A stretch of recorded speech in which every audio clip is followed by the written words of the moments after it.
ప్రపంచంలో రెండో అతిపెద్ద దేశమైన కెనడా ప్రశాంతతకు మారుపేరు.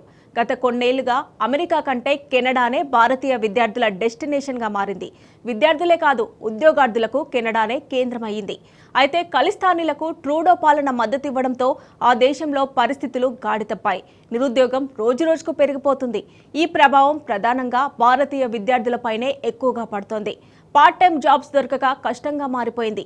ఇలాంటి గందరగోళ పరిస్థితుల మధ్య ట్రూడో ప్రభుత్వం కొత్త ఇమిగ్రేషన్ పాలసీని తీసుకొచ్చింది. ఇప్పుడు ఇదే భారతీయ విద్యార్థులకు పెద్ద సమస్యగా మారిందా? ఈ కొత్త పాలసీ వల్ల ఇండియన్ స్టూడెంట్స్కి జరిగే నష్టమేంటి? ఇదంతా కెనడా ప్రధాని ట్రూడో పొలిటికల్ గేమ్లో భాగమా? ఇప్పుడు మన విద్యార్థుల పరిస్థితి ఏంటి? అసలు ఏం జరుగుతోంది? కెనడాలో చదువుకోవాలనుకునే భారతీయ విద్యార్థులకు అక్కడి ప్రభుత్వం షాకుల మీద షాకులు ఇస్తోంది. ఇప్పటికే కొత్త వలస విధానం, విదేశీ విద్యార్థుల వారపు పని గంటలను జస్టిన్ ట్రూడో ప్రభుత్వం తగ్గించింది. దీంతో అక్కడ ఉన్న మన వారిపై ఆర్థిక భారం పెరిగింది. ఇప్పుడు ఈ ఏడాది ఇండియన్ స్టూడెంట్స్ స్టడీ పర్మిట్ ఆమోదాలు దాదాపు 50% మేర తగ్గుతాయని Canada education technology company apply board నివేదిక తాజాగా అంచనా వేసింది. భారతీయులు గత కొన్నేళ్లుగా కెనడాకు ఎక్కువగా వెళ్తున్నారు. ముఖ్యంగా అమెరికాకు వెళ్లాలనుకునే వారికి త్వరగా వీసాలు లభించకపోవడంతో ప్రత్యామ్నాయంగా కెనడాను ఎంచుకుంటున్నారు. ముఖ్యంగా ఉన్నత విద్య కోసం ఆ దేశానికి వెళ్లే భారతీయ విద్యార్థుల సంఖ్య బాగా పెరిగింది. ప్రపంచంలోనే టాప్ 200 విశ్వవిద్యాలయాల్లో కొన్ని కెనడాలో కూడా ఉన్నాయి. ఇంగ్లీష్ స్పీకింగ్ కంట్రీ కావడం, అమెరికా పక్కనే ఉండడం వంటి కారణాలతో ఇతర దేశాలతో పోలిస్తే కెనడాకు వెళ్లే భారతీయుల సంఖ్య భారీగా పెరిగింది. అందులోనూ అమెరికా వీసా దక్కని వారు ముందు కెనడాకు వెళ్తే అక్కడి నుంచి అమెరికాకు వెళ్లడం సులువవుతుందని కెనడాను ఎంచుకుంటున్నారు.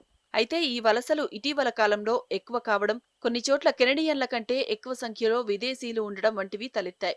ముఖ్యంగా వలసలు ఎక్కువగా కావడంతో గృహాలకు విపరీతమైన డిమాండ్ ఏర్పడింది. దీంతో ఇళ్ల ఖర్చు భారీగా పెరిగిపోవడంతో స్థానిక కెనడియన్లు భగ్గుమన్నారు. వలసల వల్ల కెనడియన్లు వెనుకబడిపోతున్నారని, ఉద్యోగాల్లోనూ వలస వచ్చిన వారికే ప్రాధాన్యత లభిస్తోందని ఆగ్రహం వ్యక్తం చేశారు. త్వరలో ఎన్నికలు జరగనున్న నేపథ్యంలో ఆ దేశ ప్రజల నుంచి ప్రభుత్వంపై వ్యతిరేకత మొదలైంది. గత కొన్ని నెలల క్రితం నిర్వహించిన సర్వేలో ప్రధాని ట్రూడో ప్రభుత్వంపై ఆ దేశ ప్రజల్లో వ్యతిరేకత తీవ్రంగా ఉందని తేలింది. దీనికి కారణం విదేశీయుల సంఖ్య దేశంలో పెరిగిపోవడం, వారికే ప్రాధాన్యత లభిస్తుండడం. దీంతో ట్రూడో ప్రభుత్వం కీలక నిర్ణయం తీసుకుంది. ఇటీవల కెనడా వలసలపై ఆంక్షలు విధించింది. విదేశీ విద్య కోసం విద్యార్థులకు వీసా ఫీజులను పెంచింది. అంతేకాదు వారి బ్యాంకు ఖాతాలో కనీసం ఉండాల్సిన నగదును భారీగా పెంచింది. అలాగే వలసలను తగ్గించడమే లక్ష్యంగా కొత్త ఇమ్మిగ్రేషన్ పాలసీని తీసుకొచ్చింది. కెనడాలో ఎక్కువగా ఉంటున్న విదేశీయుల్లో అత్యధికంగా భారతీయులే. దీనికి తోడు అక్కడ విద్యను అభ్యసించేందుకు వెళ్లిన విదేశీయుల్లో భారత విద్యార్థులే ఎక్కువగా ఉన్నారు. దీంతో ఆ దేశంలో శాశ్వత పౌరసత్వం లభించని వారు తమ వీసా గడువు ముగిసిన తర్వాత కెనడాను విడిచిపెట్టాల్సిన పరిస్థితి నెలకొంది.